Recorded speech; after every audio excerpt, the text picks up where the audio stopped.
Welcome back. Today we're talking with Regina Phelps, and we've been talking about Polycrisis. Regina, back to you. Some really interesting stuff here.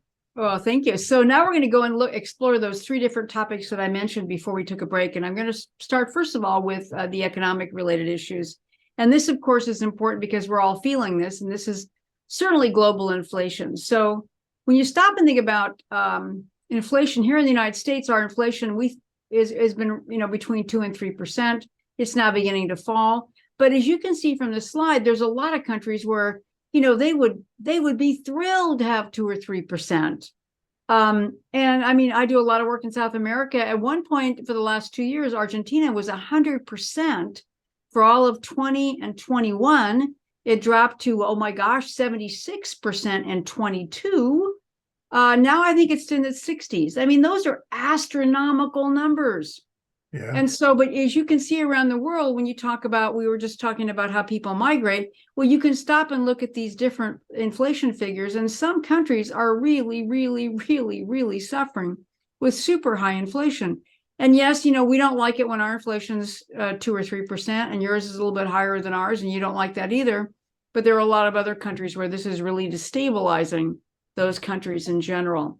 And so when you begin to look at this overall, so far, the IMF is saying that, knock on wood, that the inflation rates for 2023 are going to be lower than they have been for the last 3 years as the economy starts to stabilize. And so they're looking at the overall rate globally, if you add all these countries together, is about 6.6%. And their forecast for 2024, it should drop to 4.3. But I also want to say to you that anything at any time could change that. And that really ties to geopolitical issues. And we've certainly seen that with the war in Ukraine. When you look at the inflation-related pressures we've had, the pandemic drove a lot of this. And then all of a sudden, the war in Ukraine occurred, which then destabilized the food market, primarily in wheat, which then hugely impact inflation in many countries. And so all of that has destabilized many locations around the world. So if you're an optimistic person, you could say that the good news is that it looks like a lot of this double-digit inflation you see in a lot of these countries will be less prevalent this year and going forward. But I will say to you that places like Zimbabwe and Venezuela and Turkey and Poland and stuff are just really in deep trouble still. And so it's not, we're not all going to be singing and be happy. There's a lot of places that are still going to be suffering. But this is a big issue, and this impacts, again, this even impacts our work. Because if you're, again, thinking of supply chain related issues and you're thinking about where you're gathering supplies from. So, for example, today, the United States is having an acute drug shortage because many drugs, the raw ingredients are derived from several countries. India, China, several others in Africa and in Asia. They are like right now, there are shortages of many cancer therapies. Even sometimes people have a hard time getting Tylenol. Mm-hmm. Why? Because again, we are so connected with all these different countries, and that becomes a problem. And so that even further escalates inflation because these things become more rare, right? So the things that you use every day, the things that you go to a pharmacy for and expect to be able to find, you go to a hospital expecting to be able to get your cancer treatment. Oh my gosh, they can't get the drug. That just sounds like 20 years ago or 30 years ago, but it's happening right now today in the US. And I would imagine the same thing might be going on in Canada as well. I don't know. Do you have any sense of that? With some of the drugs like cancer drugs and things like that, I wouldn't know, but I do see a change and a difference on the shelvings in pharmacies. Mm-hmm. For a while, they were literally empty. You couldn't get anything, but right. They're still, and that was 6 months ago, before Christmas, mm-hmm. And they're only half full now. Yeah. So yeah. It's still there. Half full shelves, is that better? Well, I guess it's better than none, but mm-hmm. It's mm-hmm. still not back to where we would want it to be. Right. Yeah, a lot of that is supply chain disruptions. A lot of it fed by economic issues and geopolitical issues, and I think that's an important piece. So I think this is driving a lot of instability. If people can't feed their families, then they're going to move. Then we have geopolitical issues. Then we have all kinds of shifts in the global scheme of things. The geopolitical one is really huge, and I want to spend some time chatting about this. And of course, when we think of this, what we're looking about, and we first think about the Russian invasion, right? And the impact that really had. So that obviously the impact on Ukraine is huge. And then of course, many people that were in Ukraine began to migrate. I mean, women and children left by the thousands, hundreds of thousands when the war first started. And just think of all the countries that they went to, all over Europe in particular, and how that really began to have, and still to this day is where those people are located, and how that's caused a lot of, shift in that particular country. The destabilization and the famine that's occurring in Africa right now, really fed by this war in Ukraine. Certainly all of the angst about the fear of nuclear weapons, and you certainly see that a lot in the rhetoric with Putin and the Kremlin. But then you have all these refugees everywhere, which is really, really a significant issue. I want to talk for a moment about China and Taiwan. I do a lot of work in the geopolitical space, and currently right now I'm doing a fair number of tabletop exercises. I'm going to take these slides down just for a moment so we can just look at each other for a change instead of be looking at this. So what I'm doing is a huge number of tabletop exercises involving Taiwan and China. So many of my clients have locations both in China and Taiwan. The ones in Taiwan are primarily technology-based. The ones in China are technology-based and also regular American companies. If you or anybody listening to our podcast has those kinds of same issues where they've got people in those countries, you need to be thinking right now what you're going to do if China begins to move aggressively on Taiwan and or becomes more aggressive in that country. So what we've been doing is we've been doing two types of exercises. One of them is a Taiwan exercise. And so in that particular case, there's kind of three different scenarios that you could expect that could happen with Taiwan.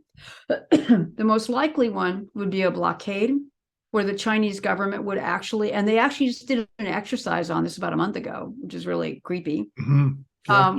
Where they actually, excuse me, my allergies, where they actually had many ships and submarines around the island, and they were doing flyovers, not of the island across the island, but they were flying, kind of along the coastline, both on the east and west side. Now, the plan that the Chinese have said, and I actually found a book online, not a book, but it was actually a strategic paper with the Chinese military that was literally about one of their strategies for how to deal with the island states. They didn't say Taiwan, but you didn't have to be a rocket scientist to figure it out, about how they would actually implement this particular blockade. Taiwan, for example, has only 2 weeks of fuel on island. Everything is brought in. All the food's brought in, all the fuel is brought in, everything is brought in. It's a very small island, and 2/3 of it is very mountainous, and with no ability to grow things. And so, and the other third is really where people live. So they don't have a lot of agricultural spaces. They can't make their own power. So they bring in liquefied natural gas and coal. So the Chinese could simply stop allowing the import of, it's basically stopping every shipping in coal or liquefied natural gas for 2 weeks, and that country would go dark. Now, you may say, well, gosh, it's a small little country and I'd feel bad, but I don't care. I mean, I don't mean to be callous, but, you might just say, well, it's just a small island. Well, the thing that all of our colleagues need to remember is that 60% of all the silicon chips in the world are made in Taiwan. 60% of every chip. So that means the one in your computer, the one in your phone, the one in your camera, every single one of them that you own, which is probably 1 zillion devices. Think of your car, think of your washing machine now, think of your just think of any appliance you have. So 60% of the chips come from Taiwan. So you may think, well, gosh, that's terrible. Well, I will tell you that the world economy and the supply chain will just go to a grinding halt. And then, of course, what ultimately could happen is then China would take over all those industries. Right. Yeah. So if you have any interest in geopolitical issues for your company, you should really be thinking about doing some exercises about Taiwan to really think about what that means, even if you don't have a presence in Taiwan, but you actually utilize many of the products that come from that island, i.e. chips, how you would manage that particular issue. So that's one geopolitical exercise. And I'll tell you, they're fascinating and scary and creepy.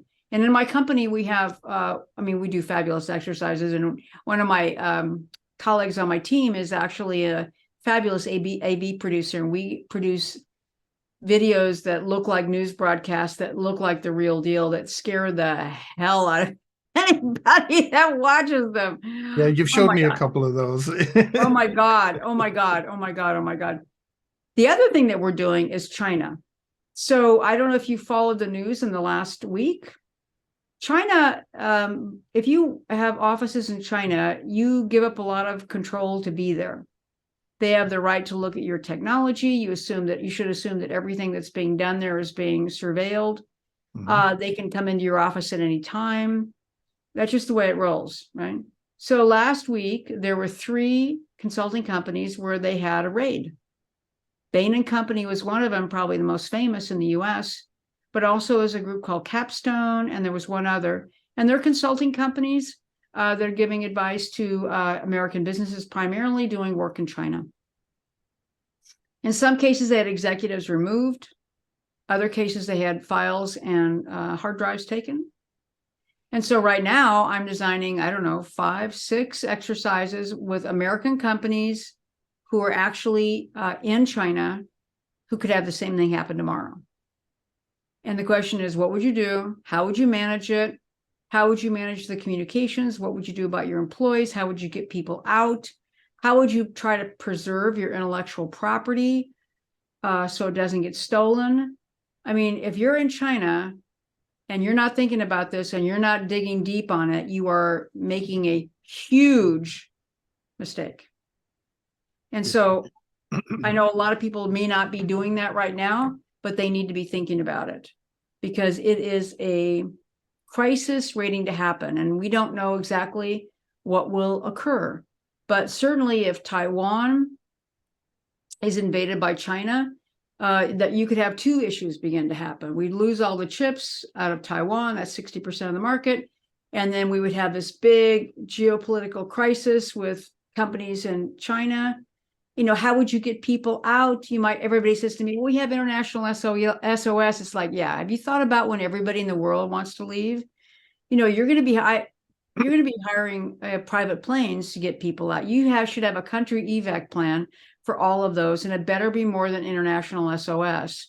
And what are you going to do with your intellectual property? And what are you going to do with your computers that are there? And how are you going to make sure that all that stuff is removed so nothing is left? I mean, listen, you need to think about this like an embassy being, and you're leaving. It's the same thing, burn stuff. I mean, what are you going to do? Don't be flat-footed. We are in perilous times, and I'm not being hyperbolic here. I'm just saying, like, this is how it is. Yeah. You have to respond quickly because sometimes when those events occur, you have 24 to 48 hours to get everybody out. Right. And if you are doing business, China's not a small country either. Right. It's a big country. So if you've got multiple offices in that country, right.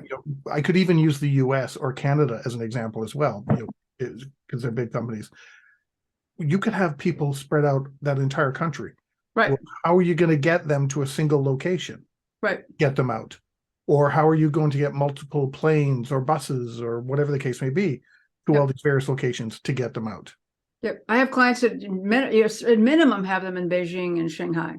And then there's many other, depending on what the company is, they have many other industrial locations where they could have smaller offices. But Yeah, this is a big deal. And I will tell you, every board of directors that has a presence, any company that's got a presence in China, their board is all over this. And they're asking about what are we doing to make sure that we are not going to be losing everything. And so I think our colleagues should be thinking about this if you have any locations in China or Taiwan. Because it's and that's, I'm just talking about just the survival mode of that. And then of course there's all the business continuity related issues, but there is a lot to peel back here. And this is occupying all of my time right now with our clients. Yeah, it's got to be a struggle because there have been instances. We saw the what was it called, Arab uprising? Oh yeah, right. Mm-hmm. Where that happened in many countries, and the UK, Arab Spring. US, yes, that was it, and trying to get their people out because things were just changing so quickly. Mm-hmm. They were encountering that. So and if you're doing business in North Africa and you're throughout Europe, there's probably a chance you're in China already. So hopefully some of these companies have learned that. Right. Don't bet on it. And yeah, I wouldn't bet. I mean, I'm not kidding. I'm not kidding. People have hired us and they've actually done kind of emergency evacuations out of other locations. And their current solution is like, well, we're just going to have international SOS come. It's like, you have not learned a thing. Yeah.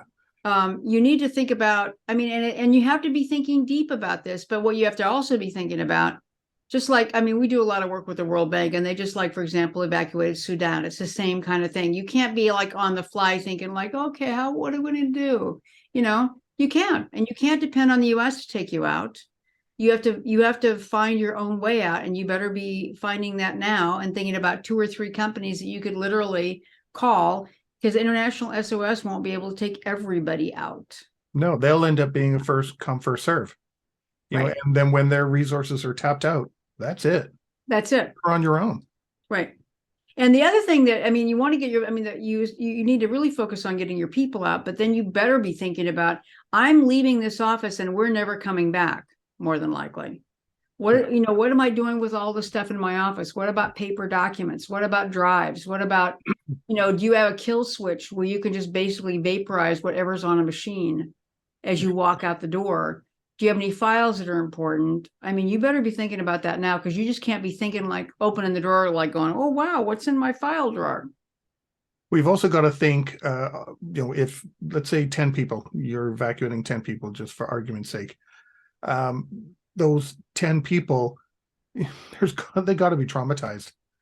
Oh my God, yes. And their families. Yeah, and their families, they're going to their office every day. They're doing what's expected of them. Then their office is raided, or war breaks out, or something else. But then it's, now we got to get you out. Right. Get out. What do I do? What do I do? Right. Where am I going? Right. We're taking you out. You're flying. We'll use Beijing as an example. We're flying you out of Beijing, and you're going to Tokyo. I don't know anyone in Tokyo. Where am I staying in Tokyo? What's going on? Right. All those different things you have to think of as well. And the question is, who do you evacuate? Because especially if it's a Chinese national, or it's or maybe what happened is that you've got a spouse over there with a 2 kids, and you've got a nanny, and you've got a cousin, and you've got, I mean, when you're like, who is part of the evacuated party? It's not just the employee. Let's get real here, right? You're talking about family members. So you're not just talking about 10 people. You're talking about 10 people plus their spouse, their kids, and there might be other people. I mean, like many organizations will say, well, there could be an extended family, of like, and you have to be super clear. And that's where all of that needs to be figured out now. Yeah. Otherwise, it's a mess. Yeah. It's an absolute mess. And how many suitcases can they take? And what should they expect? And where are they going? And what are you paying for when they get there? And blah, blah, blah, blah, blah. Yeah. Once you've got them out, and let's say you're taking them to Tokyo, well, what happens when they're there? How long are they staying there? Right. Are you putting them in an apartment? How long are you paying for that? What are the expenses they should be expecting? What about their health care there? Yeah. What about pets? I mean, every little thing has to be taken into account, and you can't do that well on the fly. And so, Mhm. and most companies don't think this way. They haven't more than likely had to do a country evac before, because they've really never been probably in very unstable places. Maybe Ukraine was the first time they actually really had to do that, because I had several clients where that was the first time they'd actually done a country evac. So I think there's a lot of things to consider, and I think there's a lot of things that where continuity and crisis management professionals could actually make a good contribution. Whether it's really helping people think through things, working with other groups, departments like HR, thinking about that, building these country evacs, looking at with corporate security, working with other vendors like International SOS, et cetera, but really looking at having depth and really thinking through all of these issues and really doing a lot of brainstorming to make sure that you've actually thought through the major things that need to be covered in a country evac plan, as well as what you're doing to your office. And so just imagine if you were Bain and Company or one of these other ones that were rated this weekend, China, are they still going to be hanging around? They're still there now, but are they going to be there a month from now?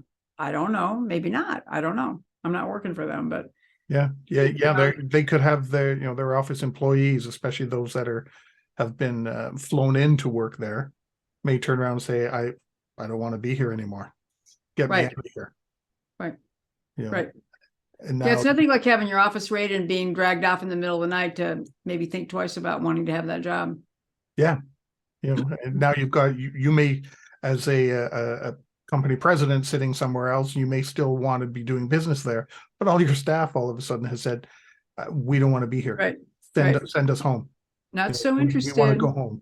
Yeah. Not so interested. This isn't worth it.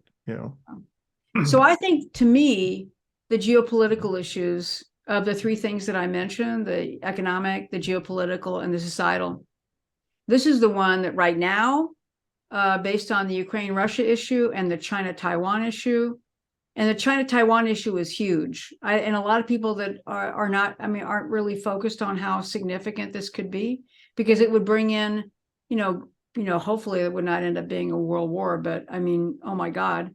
But then it would bring in all those other nations that we talked about earlier, like the Philippines and Japan and many parts of Asia. And oh my gosh. Yeah. So I think it's something that we need to really be thinking about. And this is actually what we do for a living. I know we don't normally think in this way, but we need to really broaden our horizon and think about this geopolitical issue as something that we need to be thinking about. Well, I think it's kind of like the operational resilience, organizational resilience topic. You've got to think beyond the BIA. Oh my God, yes. And a contingency plan. Right. We've got to look at everything that can impact those things. And not all of them are fires and floods, right. Or bad programming or bad change management, in IT or something. Mm-hmm. There are so many other things. And as I mentioned earlier, with supply chain, it's interesting that some companies would not be thinking beyond that. They're just thinking at the product or service. If we can't get that, well, then who can I get it from? Mm-hmm. Well, maybe you can't get it because there's a geopolitical incident happening, which is a bigger picture than you getting your not getting, I should say, right. your product or your service. That's, you're looking at that, but you got to look beyond why you're not getting it. Mm-hmm. And I think the thing that's happened in China over the course of the pandemic is that certainly since Xi's been in power since 2012, he's been accumulating lots and lots and lots of power in the course of his terms. But certainly the pandemic gave him the opportunity to really have complete power over all citizens. Because if you look at it now in China, everybody carries a mobile device. Everybody carries an app that basically tracks every one of their movements. They just know what's going on everywhere. And so they have the ability to control the population like hasn't been seen since Mao. And so I think there's a lot going on over there, and it's really terrifying. And he is wildly popular, and his mission is to, make China a significant world power. It already is, but to raise it to a greater degree. And he started a program in 2015 called Made in China 2025. of which there are 9 industries, I think, that he really focused on them. I have a lot of clients currently right now that I'm focused on in our work because they're technology. And one of them is technology, and which they want to be by 2025. That's only 18 months from now. Wants to be like the world leaders in a whole series of things. And one of them is semiconductors. All he has to do is acquire Taiwan to actually make that happen. But I mean, so there's a lot of things that people should be aware of, that things could really shift tomorrow, and we should not be flat-footed as an industry, is what I'm begging my colleagues to think about. Yeah, we need to see beyond it. And the semiconductors, we already experienced that because of the pandemic, when organizations shifted to work at home. Right. Suddenly, the demand for laptops and different equipment went up like crazy, and we just couldn't keep up with it. We couldn't get it because of shutdowns, and whether even if they were making the chips, they couldn't ship them because shipping shut down. Or they we had the shipping available, but they couldn't make them because people weren't available. So we've already gone through that. So put that on steroids. Yeah, exactly. Put it on steroids now. Right. We only have 2 minutes left, Regina. Any final thoughts? See, I told you we wouldn't get very far. Yeah. Oh my gosh. Well, I have more things to talk about next month.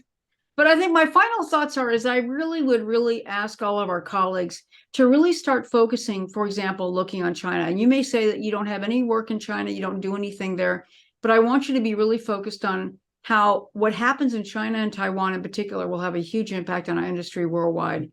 And so, again, go to Google Alerts and set some Google Alerts for some of these things that you might want to be following. And for example, one of the things I'm delivering now is Chinese raids on Google Alerts, because, there's been 3 in the last week. And there's been more than that, but those are the most prominent ones. So think about how you can actually make a contribution to your business. Follow some of these key issues. Don't be flat-footed. Raise the questions. Talk to your risk manager. Talk to your HR professionals. Talk to your corporate security. Ask them, do we have plans in place? Let me see how I can contribute to the business continuity related aspects or crisis management aspects based on what these current plans are for country evacs, etc.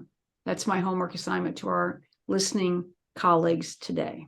And I wish we had time. We only have 30 seconds, but I know I wanted to touch base on protecting your employees too, because of the arrests and the expulsions and things that are happening, especially with Canada. We've had it happen quite a few times, and we just had it happen again.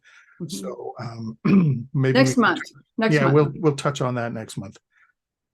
Regina, thank you very much. Always a pleasure to chat with you. Thank you. It's always fun, Alex. And gosh, we just talk about things that's just going on and on, don't we? Yeah, one day we'll have some good news or something. Wrong podcast for that, I'm afraid. I think so, yeah. Regina, thanks very much. You're welcome, Alex. Until next month. And everybody watching and listening, stay prepared, everybody. If you liked that video, thumbs up. If you didn't like that video, thumbs down. But leave me a message and let me know your thoughts. Of course, don't forget to subscribe. And in the meantime, stay prepared, everybody.